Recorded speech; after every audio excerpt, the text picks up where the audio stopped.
President Bola Tinubu is currently meeting the Senate President, Godswill Akpabio, Jibrin Barau, and Deputy President of the Senate, and some other lawmakers.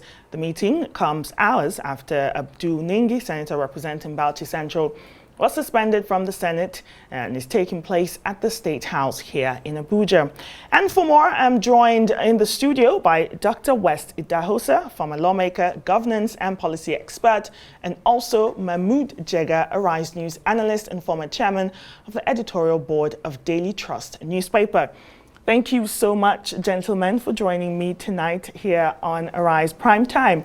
I'd like us to start. I want to get your reactions on my former guest, Senator Jaribe.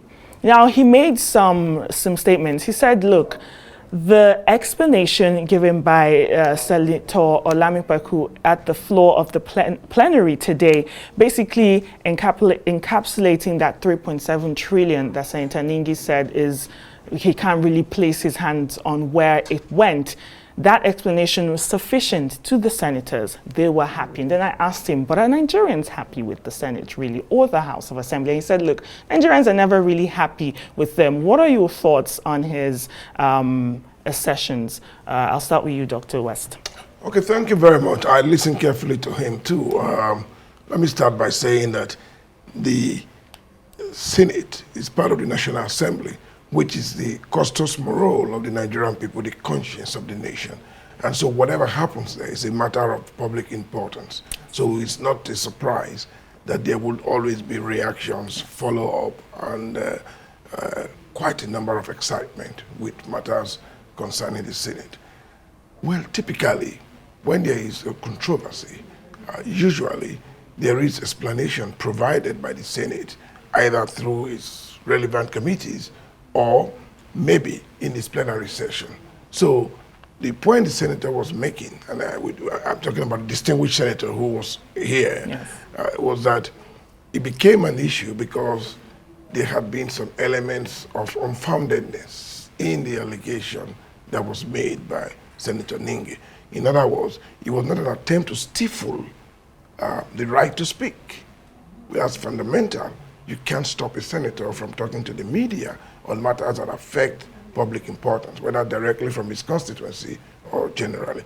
But you have a right to ensure that the information you pass to the public is verified and make sure that it's accurate and founded. I think that was the point he was making, and I subscribe to that. Yes, that's very important.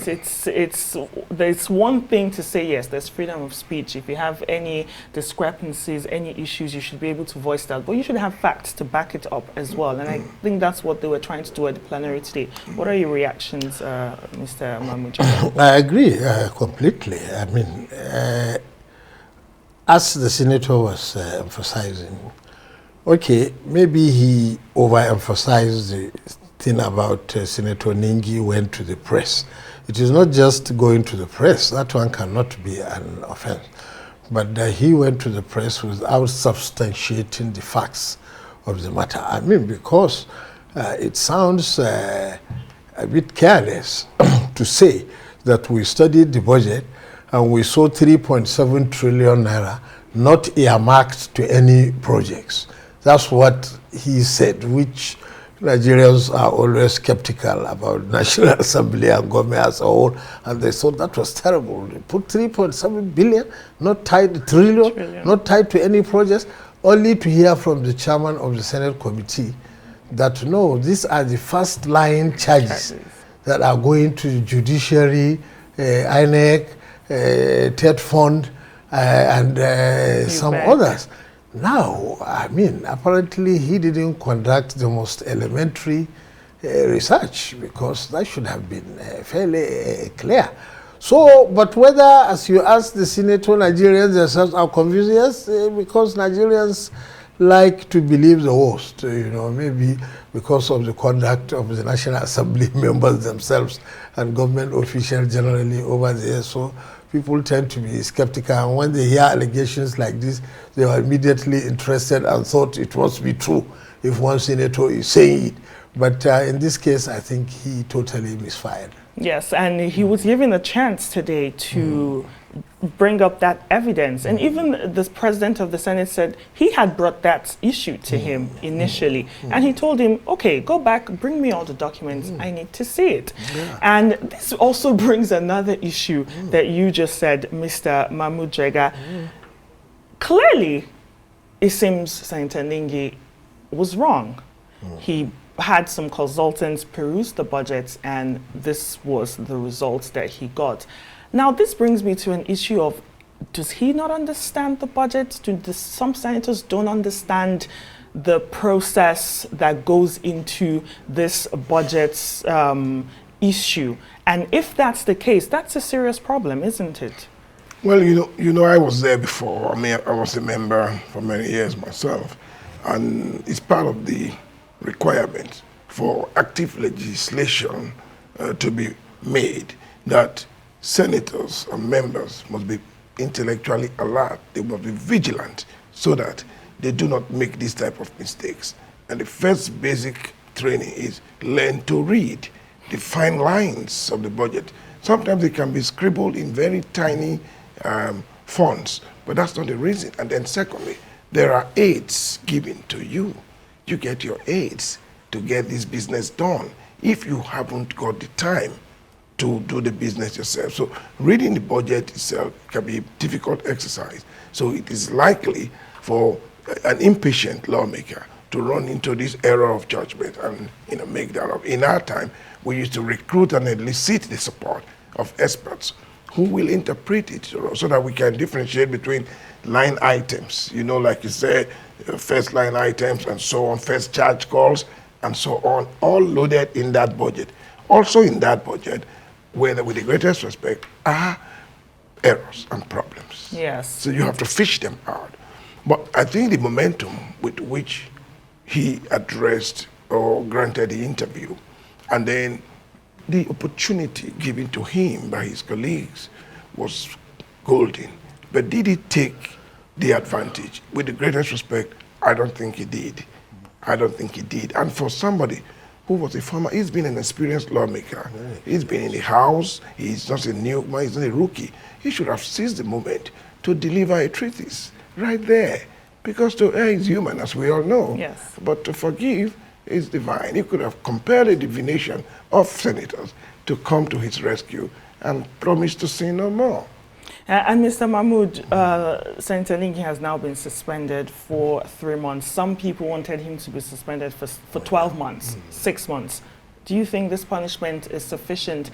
And the way that it was handled today on the floor of the plenary, how do you think that went? What's your assessment of that? Okay, there are 109 senators, and I cannot say personally that my reasoning is better than their own collectively. But as Honorable said, Senator Ningi is a very experienced lawmaker. I understand he has been in the National Assembly for 17 years with some breaks in between. So, and this thing about consultant, either probably he never had a consultant or he had the wrong one. And I remember Senator Ndume, I think, was saying that when Senator Ningi told him, let's go and see the Senate president with this information, he said, let me see the information first before we go to see the Senate president. He never gave it to them.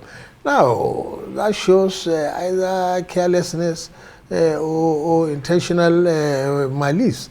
But I don't think any consultant worthy of the name would have examined the budget and failed to see that this 3.7 trillion that we are talking about are the first line charges in the budget. So you don't expect them to be tied to projects the way that the allocations to Ministry of Power or Agriculture or some others are tied to specific projects. Of course, still, even if it is first line charge, there must be INEC must explain what he's going to do with his own, the judiciary, the same thing, and it only takes a little perusing to find out all that.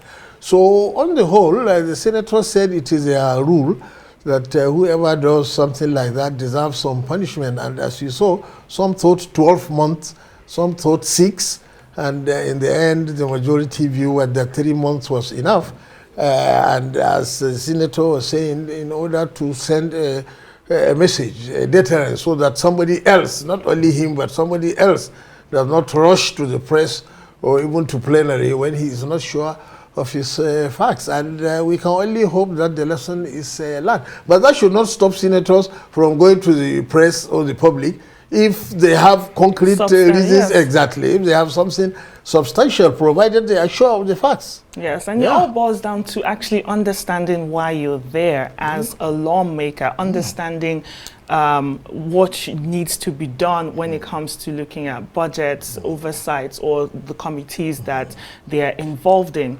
Now, another issue is the way the public responded to these allegations by Senator Ningi. Like you said, it was almost like, we believe it. No evidence, we believe it. It happened. They padded the budget. We know they can do it, exactly. Everyone believed it. Why is that issue? What can be done to enhance transparency, accountability of governance standards in the country in general, really? Because this just exposes more cracks, right? Yeah. And it exposes the high level of mistrust that the people have. Well, there's a long history of distrust, I mean, between lawmakers and the public.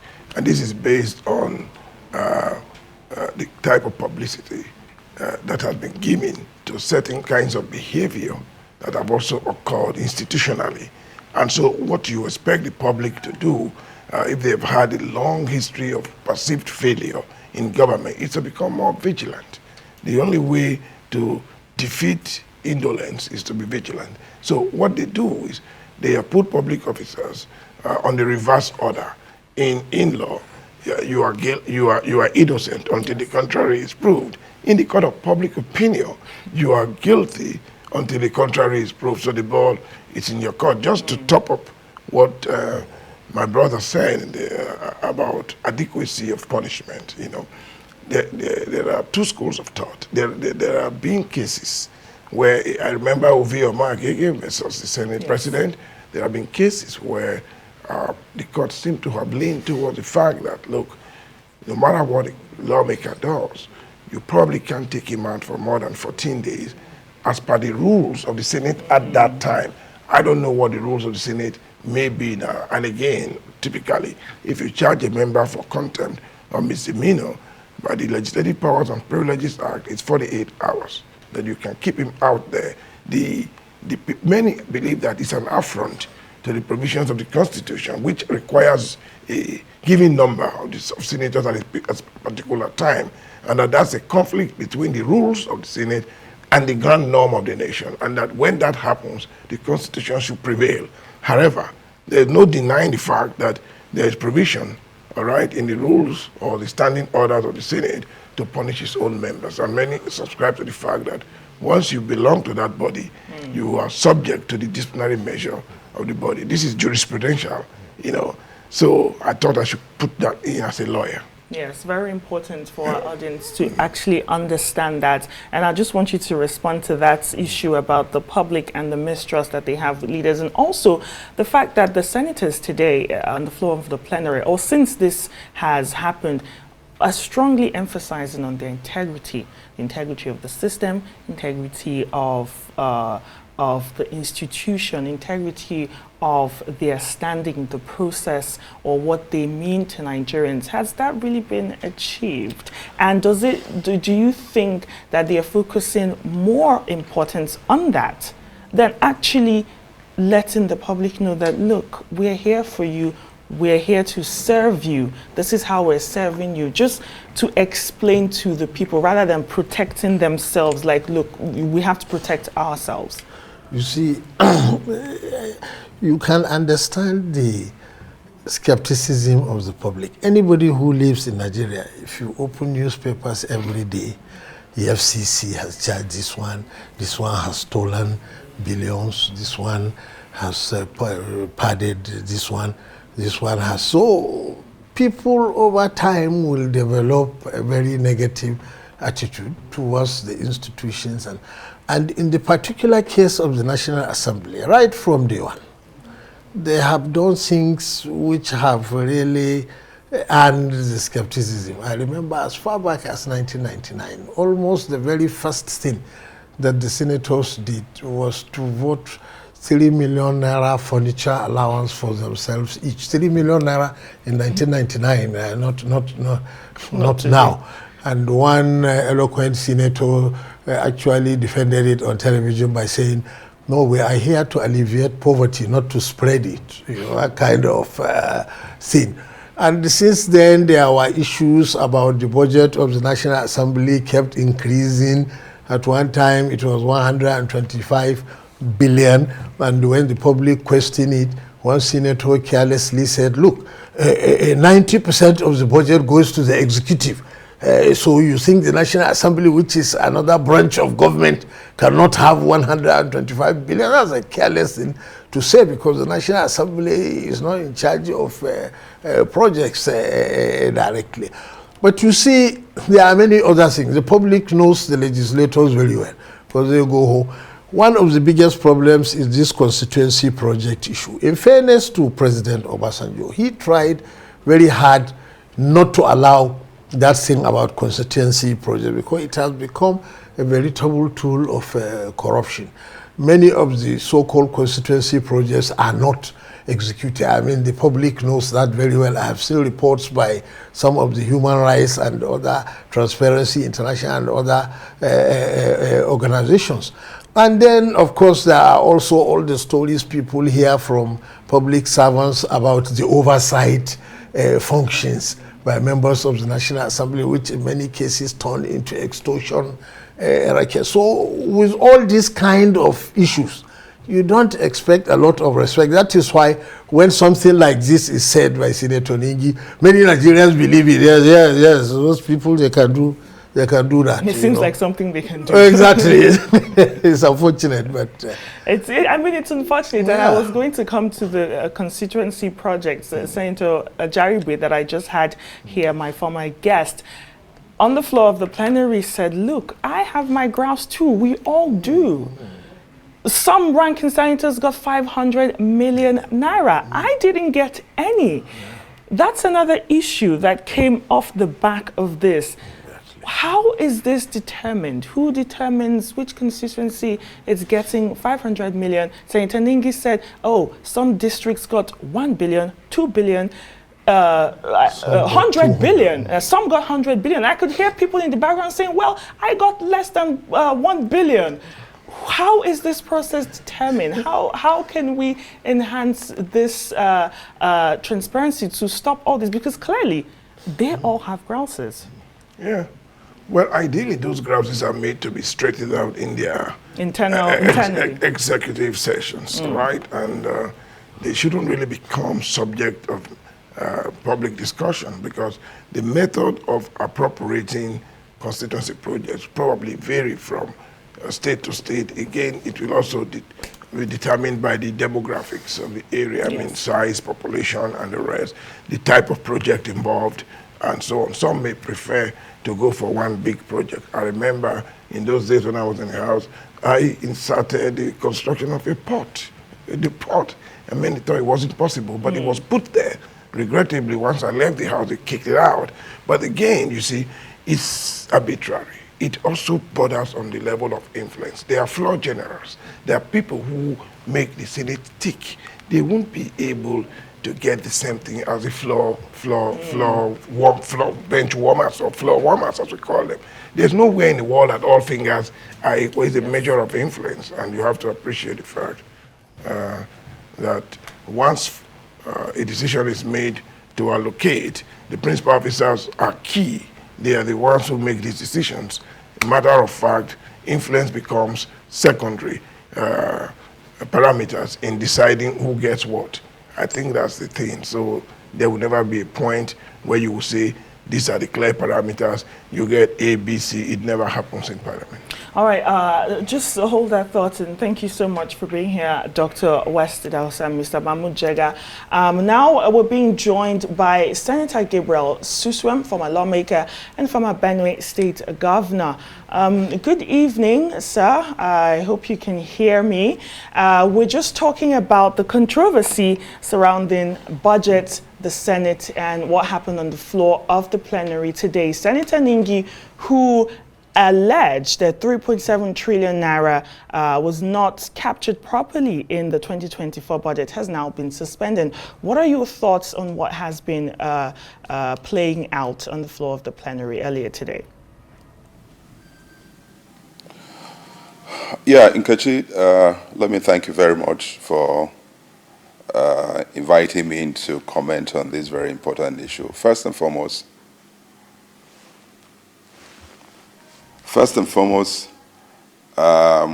we need to understand what budget padding is all about. What is the meaning of budget padding when they say that budget has been padded?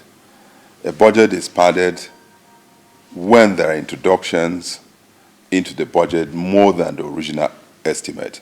The question is, Mr. President submitted a budget of 22.7 trillion. What was signed, is it more than what was submitted? If that is the case, then you will say that the budget has been padded. The other issue is that if the introduction of new items that were not originally submitted by the President into the budget and submitted to the National Assembly, are there new items in the budget that were not originally submitted? That is what constitutes budget padding. And so I listened to what Ningi said, that budget was padded. And the question I was asking is that, what was signed by the President, was it more than what the President submitted? If it is not more than what the President submitted, then it does not constitute budget padding. But I think what the issue has always been is that the leadership of the National Assembly, both in the House and in the Senate, at the level of leadership, would normally take the lion's share when it comes to constituency project. That has always been an issue that agitates the minds of most members or most senators. A situation where you are a senator like somebody else, just because he's been elected as one of the leaders, he will have 5 billion worth of project in the budget, and you will have less than 500. That agitated the minds of a lot of senators. And I think that that was what Senator Ningi was talking about. It's just misuse of words, and most people don't understand. When they say budget padding, a lot of people don't understand what budget padding is all about. And so I think that in his press conference, instead of him to have accused the leadership of enhancing their constituency project where and over above other members of the Senate, he rather say that the budget was padded. When you say the budget was padded, it constitutes a very serious offense. And so I don't think that that was what he meant, because the President didn't sign a budget that was more than what he submitted. Otherwise, he himself would have raised issues. And so for him to have been suspended for 3 months, I don't know what went on today in the chambers of the Senate, but 3 months suspension, I think, is well out. And I don't think that what is in the rules of the Senate allow the Senate to suspend any member of the Senate for that length of time. If it decides to take that up legally, I don't think that the Senate will win in that case. The rules provide copiously the number of days that the senator will be suspended when he breaches any of the rules of the Senate. But I don't think that what has happened in the Senate is budget padding. It's just that some members have taken way over and above some other senators, and a lot of senators agitated about it. Like Jaribe said, he doesn't have up to 500. There are people who have up to 10 billion or even more. That is something that has always been a cause of worry in the Senate. Anytime there's a budget, you have this kind of situation. Yes, we'll see whether Senator Ningi will take that up. And I know Dr. Idahosa in the studio here with me alluded to that fact of how many days the senator can actually be suspended. Now, the narrative of this budget controversy, some people say is a targeted attempt to undermine the president of the Senate, Akpabio's leadership. This was suggested by Senator Opeyemi Bamidele.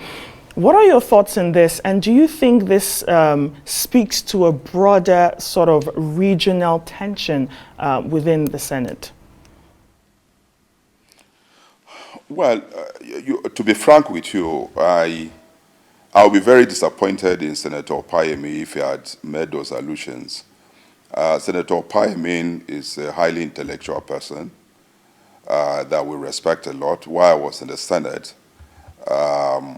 when there are issues that need people to speak to it truthfully, Senator Opeyemi was one of those people. And so, since the resumption of the 10th Senate, I have observed, rather, sadly, that the leadership have not been up and doing as far as the running of the Senate is concerned. Senate is a hollow chamber, so we call ourselves, and you would expect people who oppress at the level of leadership to operate with a lot of integrity and character. What we've witnessed is, to say the least, less than what Nigerians expect of the Senate. Nigerians have more confidence now in the House of Representatives because of the way they carry themselves more than what is happening in the Senate, unfortunately. And so I don't think that it is to undermine the leadership of the Senate. If there's something wrong, people must talk about it.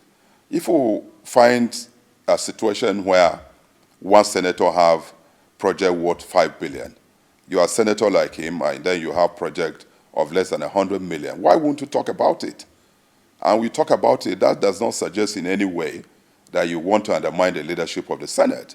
And so I will be very disappointed with Opeyemi if he says that, because I know him personally. I know him as somebody who has integrity and has character. That's and a so good place to live it, I don't think that it has anything to undermining.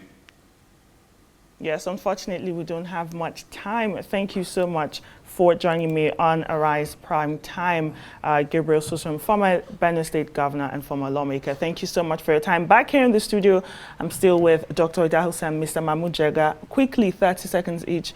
Final say, moving forward, what can the National Assembly learn from this? Well, the lesson to learn is that the public is vigilant and they are ever ready to receive what comes out from there, positively or negatively. So they should send out the positive vibes, do the right things, be accurate with your information, look after the people's welfare, and remember, you are there primarily to make laws for the good governance of Nigeria. Also, probably leaders should be more careful. I don't think it was very wise of the Senate leader to say, today I'm speaking not as a Senate leader, but as an ordinary senator, because he was going to say some very controversial things. And those things will continue to impact on him, even when he resumes his duty as Senate leader. So I don't think it was a wise thing to do at all. Thank you so much, gentlemen, for staying here with me on Arise Prime Time. That's it for this edition on Arise Prime Time. Do join us again tomorrow. From me and the entire team here in Abuja, it's goodbye. Thank you for watching. I am Kichi Nana.